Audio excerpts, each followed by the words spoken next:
बातमी आहे सुखद, कारण पुढच्या 3 दिवसात मान्सून केरळात दाखल होणार आहे अशी माहिती मुंबई प्रादेशिक हवामान खात्याने दिली. त्यामुळे जूनच्या पहिल्याच आठवड्यात मान्सून महाराष्ट्रात दाखल होऊ शकतो. शिवाय उन्हाने त्रस्त झालेल्या लोकांना आणि बळीराजाला देखील यामुळे मोठा दिलासा मिळणार आहे. बंगालच्या उपसागरात निर्माण झालेल्या कमी दाबाच्या पट्ट्यामुळे मान्सूनचे वारे वेगाने वाहत आहेत.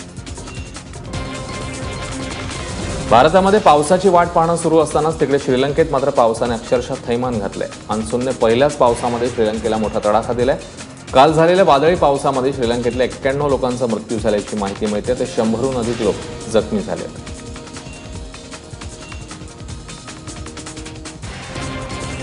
श्रीलंकेत आलेल्या पूर परिस्थितीमुळे भारताने मदतीचा हात पुढे केलेला आहे. भारतीय नौदलाने बंगालच्या खाडीत असलेली आपली युद्धनौका INS किर्च ही कोलंबोच्या दिशेने रवाना केली. या युद्धनौकेद्वारे पुरात अडकलेल्या लोकांना मदतीचं साहित्य पाठवण्यात आलंय. शिवाय औषध, कपडे आणि पिण्याचे पाणीही साठवण्यात आले. जम्मू काश्मीरच्या रामपूर सेक्टरमधून घुसखोरी करणाऱ्या 8 दहशतवाद्यांचा खात्मा करण्यात आलाय. रामपूरमध्ये 6 तर ट्रालमध्ये 2 अतिरेक्यांना मारण्यात आलं. इतकंच नव्हे तर हिजबुलच्या टॉप कमांडर सब्जार अहमदला घेराव घालण्यात भारतीय सैन्याला यश आलंय. दरम्यान सीमेवर आता सैन्याकडनं शोध मोहीम देखील सुरू करण्यात आली. गेल्या कित्येक महिन्यांपासून जम्मू काश्मीरमध्ये घालण्यात आलेली सोशल मीडियावरची बंदी उठवण्यात आली. फेसबुक, ट्विटर आणि व्हॉट्सअप सारख्या 22 सोशल मीडियावर आता काश्मीर खोऱ्यात बंदी नसेल. सामाजिक सलोखा राखला जावा, धार्मिक भावना दुखावणारे मेसेज पसरले जाऊ नयेत यासाठी समाज माध्यमांवर बंदी घालण्यात आली होती. मात्र आता ती स्थिती सुधारल्यानं बंदी शिथिल करण्यात आली. आत्मक्लेश यात्रेदरम्यान स्वाभिमानी शेतकरी संघटनेचे अध्यक्ष राजू शेट्टी यांची प्रकृती अचानक खालावली. राजू शेट्टी यांचा रक्तदाब कमी झाल्यानं त्यांना अस्वस्थ वाटू लागलं. डॉक्टरांनी त्यांची तपासणी केली आणि त्यांना आराम करण्याचा सल्ला दिलाय. या आत्मक्लेश यात्रेदरम्यान राजू शेट्टी 100 किलोमीटरच्या वर पायी चालल्यानं त्यांच्या तळपायाला फोड आलेत. सध्या ही यात्रा पनवेलजवळ पोहोचली. नाशकात पळसेमधील दारणा नदीत 4 मुलं बुडाली. काल संध्याकाळी ही 4ही मुलं दारणा नदीत बुडाली असल्याची माहिती मिळते. 4 पैकी 2 मुलांचे मृतदेह सापडले तर इतर दोघांबद्दल अद्याप कोणतीही माहिती मिळाली नाहीये. मृतदेह मिळालेल्या मुलांमध्ये कल्पेश माळी आणि सुमित भालेराव यांची ओळख पटली आहे. तर रोहित निकम आणि गणेश दहाळे यांचा शोध सुरू आहे. दरम्यान या मुलांच्या बुडण्याचं कारण अद्याप स्पष्ट झालं नाहीये. तब्बल 20 महिन्यांच्या तपासानंतर जालिंदर उगलमुगले यांच्या हत्येप्रकरणी नाशिकमध्ये भाजप नगरसेवक हेमंत शेट्टीला अटक झाली आहे. जालिंदर उगलमुगले यांच्या हत्येचा कट हेमंत शेट्टी यांनी केला असल्याचं पोलीस तपासात उघड झालंय. शिवाय या प्रकरणी हेमंत शेट्टीसह 5 संशयित आरोपींना अटक झाली. बीडमध्ये प्राध्यापकानेच विद्यार्थिनीचं लैंगिक शोषण केल्याची धक्कादायक घटना समोर येते. बीडमधील विठाई नर्सिंग महाविद्यालयातील राणा डोईफोडे असं या प्राध्यापकाचं नाव आहे. राणा याच्यावर लैंगिक शोषण केल्याचा आरोप विद्यार्थिनीने केलाय. काल राणा डोईफोडेभोवती विद्यार्थिनींनी घेराव घातला आणि त्यानंतर डोईफोडेला ताब्यात घेण्यात आलं.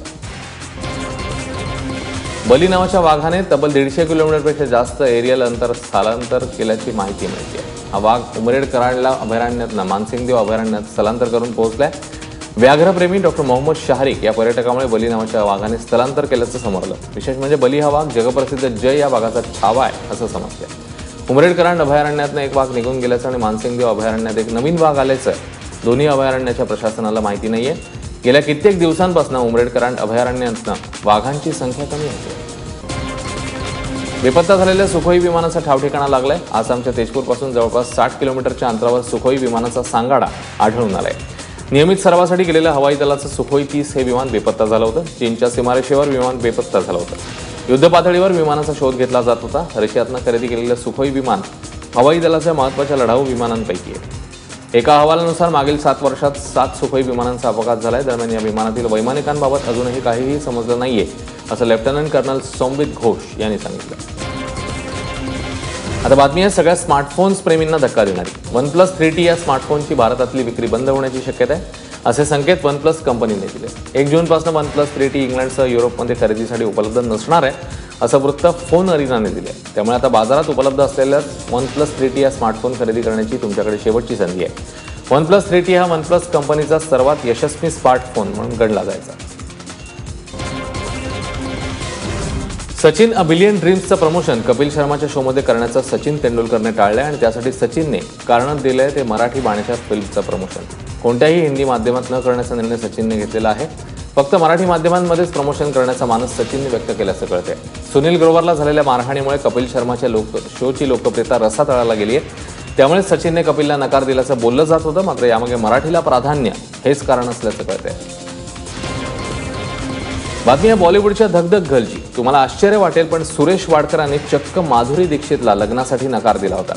माधुरीने घर संसारच सांभाळावा म्हणून माधुरीच्या आईवडिलांनी तिच्यासाठी स्थळ बघायला सुरुवात केली होती आणि असेच एक दिवस सुरेश वाडकरांना माधुरीचं स्थळ आलं. त्यावेळी वाडकर माधुरीहून 12 वर्षांनी मोठे होते, तसंच ती खूप बारीक होती म्हणून वाडकरांनी माधुरीला लग्नासाठी नकार दिला. पण याच नकारामुळे पुढे माधुरीने आपलं ग्लॅमरस करिअर घडवलं आणि वाडकरांनीही माधुरीच्या सिनेमातल्या अनेक गाण्यांकरता पार्श्वगायन केलं. फेसबुकचा संस्थापक मार्क झुकरबर्ग तब्बल 10 वर्षांनी मानद डिग्री मिळवतोय. हार्वर्ड युनिव्हर्सिटीनं त्याला ही डिग्री मिळते. फेसबुक लॉन्च केल्यानंतर झुकरबर्गने शिक्षण सोडलं होतं. दरम्यान ही पदवी घेताना मार्क झुकरबर्गने विद्यार्थ्यांना फक्त नोकरीच्या नवनवीन संधी शोधण्यापेक्षा वैश्विक काम करण्याचं आवाहन केलंय. राष्ट्राध्यक्षपदाच्या निवडणुकीत रशियन हस्तक्षेप प्रकरणात डोनाल्ड ट्रम्प यांचे जावई तथा वरिष्ठ सल्लागार जेअर्ड कश्नेर यांची FBI मार्फत चौकशी केली जाणार आहे, असा दावा अमेरिकेच्या प्रसारमाध्यमांनी केला आहे.